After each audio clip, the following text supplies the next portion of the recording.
Break के बाद आपका स्वागत है। एक बड़ी खबर आपको बता दें, किसानों से जुड़ी हुई यह बड़ी खबर इस वक्त की।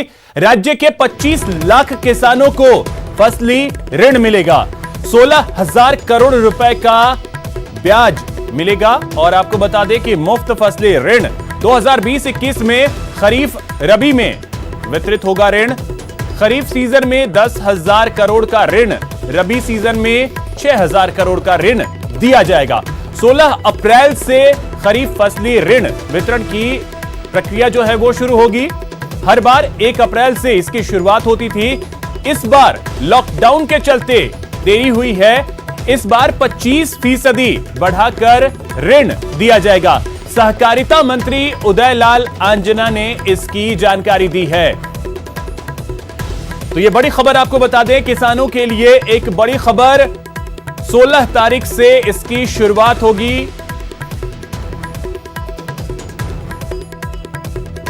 अब एक दिन में एक किसान से 25 क्विंटल की सीमा समाप्त कर दी गई और अब 40 क्विंटल तक एक दिन में एक किसान से तिलहन दलहन की उपजें खरीदी जा सकेगी। तो अभी चना और सरसों की उपज एक दिन में किसान बेच सकेंगे 40 क्विंटल तक।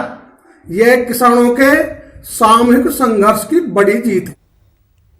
प्रदेश के चिकित्सा मंत्री डॉक्टर रघु शर्मा ने कहा है कि कोरोना वायरस कोई जाति या धर्म देखकर किसी व्यक्ति को संक्रमित नहीं करता है।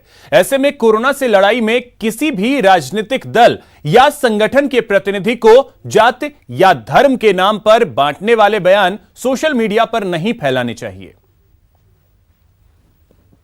महामारी से जो कोरोना की महामारी है उससे लड़ने के लिए हम सब लोग पूरे देश में, चाहे किसी भी विचारधारा के हों, केंद्र और राज्य सरकार मिलकर इसका मुकाबला कर रही है। तो यहाँ कोई पॉलिटिकल बयानबाजी की गुंजाइश नहीं है। और जो लोग भी अति उत्साह में ये बयान दे रहे हैं, मैं समझता हूँ वो बयान अभी इस अवस्था में उचित नहीं है। अभी सबको जो जरूरत है वक्त की कि आम आदमी की कैसे हिफाजत हो, इस महामारी से हम कैसे अपने आप को, अपने प्रदेश को बचाएं, वो समय है। ये बयानबाजी का समय नहीं है। इसलिए मैं तो यही अपील करना चाहता हूं सभी लोगों से कि इस टाइम ना तो सोशल मीडिया पर भ्रामक प्रचार करें, ना अखबारों में इस तरह के बयान दें जिससे आम आदमी भ्रमित हो। वैसे ही परेशान आम आदमी इस महामारी को लेकर, लॉकडाउन इतना लंबा चल रहा है, हर तरह की दिक्कत के बीच में आज आम आदमी है और फिर हम लोग अपने बयानों से उनको भ्रमित करें, तो मैं समझता हूं ये उचित नहीं होगा। उनके साथ ये ठीक व्यवहार नहीं होगा। डीजीपी भूपेंद्र यादव ने आज झुंझुनू में हालात का जायजा लिया। डीजीपी ने सबसे पहले नवलगढ़ की व्यवस्थाएं देखी। इसके बाद झुंझुनू पहुंचे डीजीपी के साथ IG S Sengther, SP JP Sharma भी उनके साथ रहे। उन्होंने सर्किट हाउस में पुलिस अधिकारियों की बैठक ली और लॉकडाउन को सख्ती से पालन कराने के निर्देश दिए। उन्होंने शहर के कर्फ्यू ग्रस्त इलाकों का भी दौरा किया। तो मैं इंतजाम देखने आया था। इंतजाम काम तो ये सब स्थानीय अधिकारी ही कर रहे हैं। और अपने जवानों का हौसला बढ़ाना, उनको समस्याएं तो नहीं है, कर्फ्यू का एनफोर्समेंट कैसा हो रहा है, जो क्वारंटाइन में लोग हैं उनकी केयर कैसी है, वो कैसे हैं, एक सामान्य जायजा लेने आया। कोई मुश्किलें दिक्कतें हैं तो उनको दूर कर दें, इसीलिए इतना बड़ा समुदाय है, इतने बड़ा लोग हैं, संख्या इतनी बड़ी है हमारी, तो इक्का दुक्का केस कुछ हो जाते हैं। बट मेरे ख्याल से कुल मिलाकर लोगों का जो रिस्पांस है वो अच्छा है। प्रदेश के नेता प्रतिपक्ष गुलाब चंद कटारिया ने भी कोरोना महामारी के बीच सरकार की हर संभव मदद के लिए विपक्ष के साथ दिए जाने की बात कही। कटारिया ने मरकज के मामलों पर चिंता जताई तो वहीं भीलवाड़ा मॉडल की तारीफ भी की। उदयपुर में गुलाब चंद कटारिया से बातचीत की हमारे संवाददाता कपिल शिमाली ने। कोरोना संक्रमित मरीजों के मामले में राजस्थान अब देश में बड़े हॉटस्पॉट के रूप में सामने आ रहा है और यहाँ पर मरीज देश में टॉप 4 स्टेट्स में राजस्थान शामिल हो चुका है। हमारे साथ में इस समय राजस्थान के नेता प्रतिपक्ष गुलाब चंद कटारिया मौजूद है। हम उनसे जानेंगे कि किस तरह से सरकार के साथ विपक्ष इस महामारी से लड़ने के लिए तैयार है। कटारिया जी, सरकार के जो प्रयास हैं उसमें विपक्ष का किस तरह का सहयोग? हमने बहुत प्रारंभ से ही विधानसभा के फ्लोर पर भी इस बात को सरकार को आश्वस्त किया है कि इस महामारी के समय में पार्टी से भी ऊपर उठ करके मानवता को बचाना आपका हमारा सबका धर्म है। और वही सोच करके राजस्थान में भारतीय जनता पार्टी ने कांग्रेस को हर कदम में साथ दिया है। उन्होंने भी प्रारंभिक समय में तो जो जो सुझाव हमने दिए उन्होंने उन्हें स्वीकार करके फील्ड में लागू करने का भी प्रयास किया, पर बाद में धीरे धीरे राजनीति आना प्रारंभ हुआ। उसमें बार बार केंद्र पर ये सवाल खड़ा करना कि इसकी व्यवस्था नहीं हुई, इसकी व्यवस्था नहीं हुई, इसमें ये कम हुआ, इसमें ये कम हुआ। अब इस बारे में सच्चाई को अगर कोई प्रदेश देखना चाहे तो जो टॉप राज्य हैं आज, जो इस संक्रमण से सबसे ज़्यादा नंबर 1 पे आए, उसमें महाराष्ट्र है। लॉकडाउन से समाज के आर्थिक रूप से पिछड़े सभी वर्गों के सामने परेशानियां खड़ी हो गई हैं। इसी मुद्दे पर सरकारी मुख्य सचेतक डॉक्टर महेश जोशी ने मुख्यमंत्री अशोक गहलोत को खत लिखकर गरीब सवर्णों को राष्ट्रीय खाद्य सुरक्षा अधिनियम का लाभ दिए जाने की मांग की है। कोरोना वायरस से निपटने के लिए राज्य सरकार, केंद्र सरकार अपनी कोशिशें कर रही है। राज्य सरकार ने और केंद्र सरकार ने खाद्य सुरक्षा अधिनियम में जो चयनित लोग हैं उनको खाद्य सुरक्षा प्रदान करने के लिए राशन देने की घोषणा की है। उनको एक की बजाय 2 माह का राशन मुफ्त में दिया जा रहा है। लेकिन बहुत बड़ी संख्या में ऐसे लोग हैं जो खाद्य सुरक्षा अधिनियम में या खाद्य सुरक्षा योजना में चयन उनका नहीं हो पा रहा है। खाद्य सुरक्षा अधिनियम की जो लिमिट है वो 53% की है किसी स्थान के लिए, लेकिन जयपुर शहर में 16% लोग ही इस खाद्य सुरक्षा अधिनियम में कवर हो रहे हैं। तो मैं माननीय मुख्यमंत्री जी को, मैंने पत्र भी लिखा और माननीय मुख्यमंत्री जी को मैं इस वीडियो के माध्यम से भी निवेदन करना चाहता हूं कि मुझे विप्र फाउंडेशन ने एक ज्ञापन दिया है कि ईडब्ल्यूएस के जो लोग हैं उनको भी, उनकी भी एक श्रेणी बनाकर उन्हें भी खाद्य सुरक्षा योजना में शामिल किया जाए। देश इस समय कोरोना जैसी महामारी से गुजर रहा है। राजस्थान सरकार ने उचित समय पर शीघ्र निर्णय लेकर इस आपात स्थिति को पूर्ण रूप से नियंत्रण में लिया है।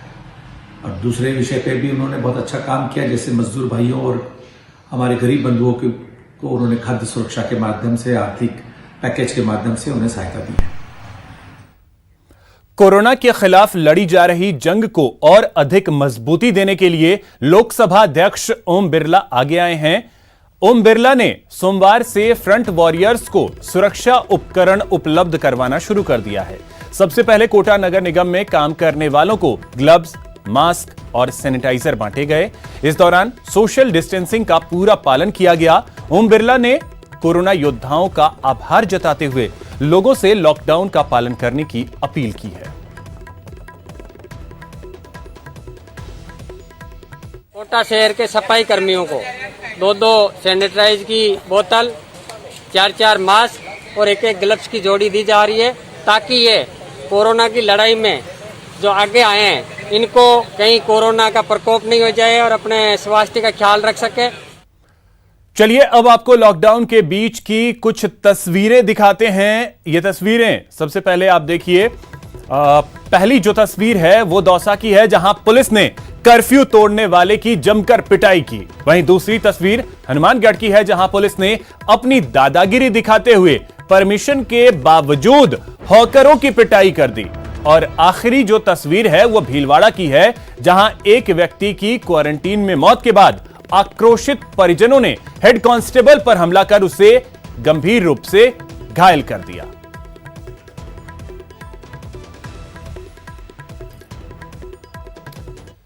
खबर दौसा शहर से है, जहां कोरोना संक्रमण को रोकने के लिए लगे कर्फ्यू को तोड़ने पर एक युवक की पुलिस ने जमकर पिटाई कर दी। यह वीडियो जो है वो सामने आया है आपके टीवी स्क्रीन पर। यह वीडियो आप देख सकते हैं कि किस तरीके से पुलिस इस युवक की पिटाई कर रही है। पुलिस की माने तो यह युवक बिना वजह सड़क पर घूम रहा था। जब उससे घूमने का कारण पूछा गया तो युवक पुलिस से ही उलझ पड़ा, जिसके बाद उसकी पिटाई की गई। वहीं हनुमानगढ़ में कोरोना के 2 मरीज मिलने के बाद जिला प्रशासन अलर्ट हो गया है। जिला प्रशासन ने सतर्कता बरतते हुए शहर के कई इलाकों में कर्फ्यू लगा दिया है। कर्फ्यू के दौरान जहां मीडिया कवरेज पर भी रोक लगा दी गई है, वहीं न्यूज़पेपर छापने नहीं दिया जा रहा है। वहीं हॉकरों को अखबार बांटने की परमिशन जिला प्रशासन के जरिए दी जा रही है, तो दूसरी तरफ पुलिस अपनी दादागिरी दिखाते हुए परमिशन के बावजूद हॉकरों की पिटाई कर रही है। ऐसा ही एक वीडियो सामने आया है जिसमें टाउन पुलिस अखबार बांट रहे एक हॉकर की पिटाई करती हुई नजर आ रही है। अखबार न छापने देना और हॉकर की पिटाई पर जिले भर के पत्रकारों में रोष है।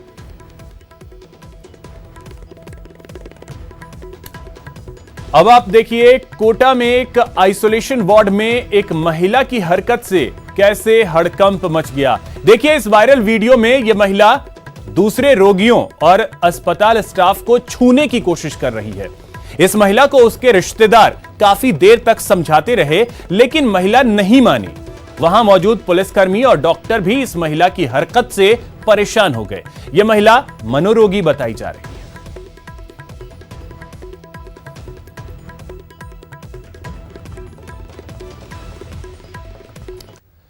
भीलवाड़ा के झरडू का खेड़ा गांव के एक व्यक्ति की क्वारंटीन में मौत के बाद आक्रोशित परिजनों ने हेड कांस्टेबल पर हमला कर उसे गंभीर रूप से घायल कर दिया।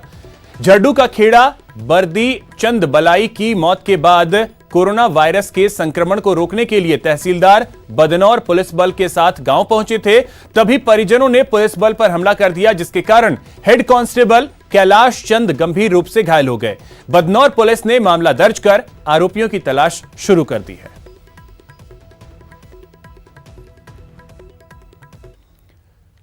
करौली से एक चिंताजनक खबर आई है। यहां पुलिस पर एक नर्सिंग कर्मी से मारपीट का आरोप लगा है, जिसके बाद उसके सहयोगी हड़ताल पर चले गए। जिम्मेदार नर्सिंग कर्मियों को समझाने बुझाने में जुटे हैं।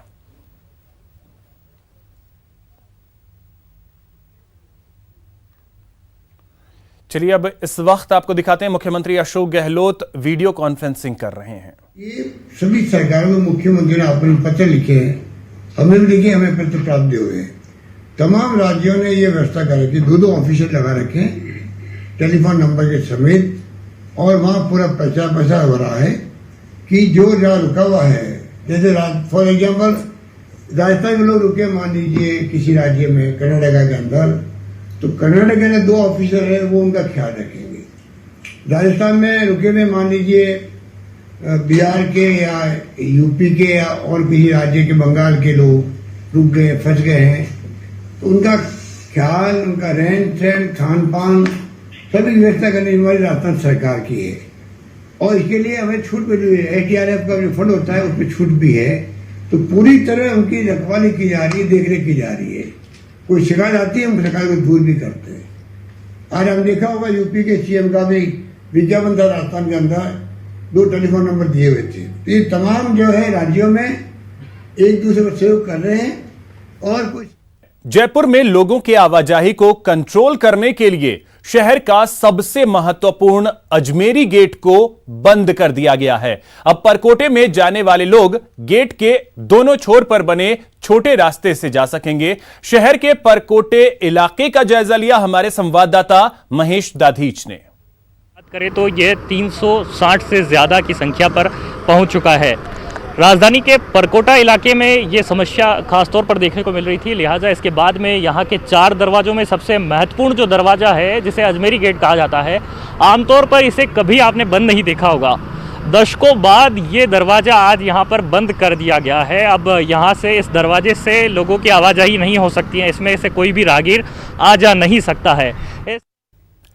जयपुर नवोदयंस ने सीएम रिलीफ फंड में 11 लाख रुपए दिए। आईपीएस अजय पाल लांबा ने नवोदय ऊर्जा सोसाइटी की ओर से सीएम के ओएसडी देवाराम सैनी को चेक सौंपा। इस मौके पर भरतपाल सिंह, धर्मेंद्र पूनिया, भरत मीना, प्रदीप सिंह और राकेश चौधरी मौजूद रहे।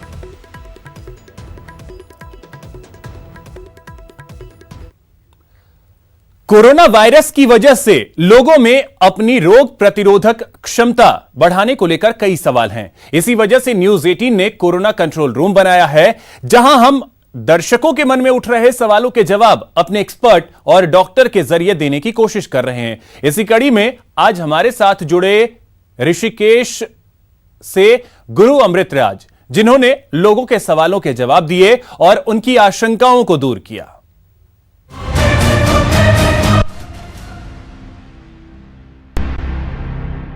ये कोरोना वजह से हम सीनियर सिटीजन लोगों का क्या खाने से हमारा इम्यून बढ़ेगा, ऐसा कुछ खाने में कुछ खाना है तो आप बोलने का और आंसर देने का आपको।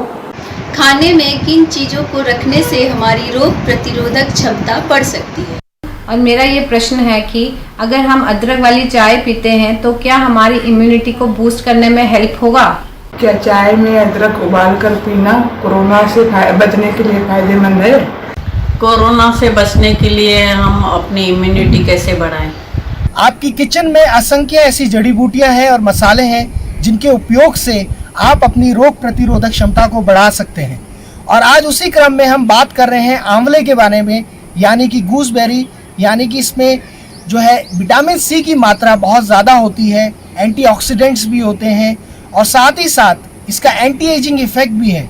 तो दर्शकों, आंवला जो है रसायन है, ये मधुर है, अम्ल है, कटु है, तिक्त है, कषाय है, 5 रस है। नमक भी ले लें तो 5 रस हो जाते हैं। तो आंवला को सब्जी के रूप में, अचार के रूप में और आप पाउडर के रूप में इस्तेमाल करें सुबह शाम और अपनी इम्यूनिटी को, रोग प्रतिरोधक क्षमता को बढ़ाएं। इसी क्रम में हम बात करेंगे गिलोय की, यानी कि गिलोय यानी कि अमृता, यानी कि टिनोस्पोरा कॉर्डिफोलिया। दर्शकों, गिलोय रसायन है, इम्यूनिटी को बढ़ाता है, कोरोना को दूर भगाता है। ये क्रॉनिक फीवर हो, कैसा भी फीवर हो, कैसा भी बुखार हो, उसमें रामबाण है। कफ कोल्ड हो, कैसा भी सर्दी खांसी जुकाम हो, उसमें इसका काढ़ा दिया जाए, यानी कि डिकॉक्शन। 1.5 गिलास पानी में आधा गिलास जब ये रह जाए, पकाएं इसको 1.5 गिलास पानी में, जब ये आधा गिलास रह जाए तो उसको पिएं, तो आप देखेंगे कफ एंड कोल्ड में ये रामबाण है। गिलोय को अपनाएं और रोग को दूर भगाएं और कोरोना को दूर भगाएं।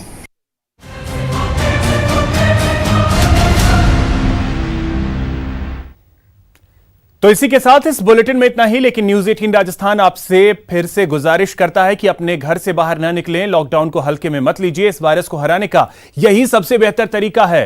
हां, आप तक खबरें पहुंचाने की हमारी जिम्मेदारी नहीं होती तो हमारी टीम भी अपने घर पर होती, इसलिए घर पर रहिए, सुरक्षित रहिए और दूसरों को भी सुरक्षित रखिए। नमस्कार।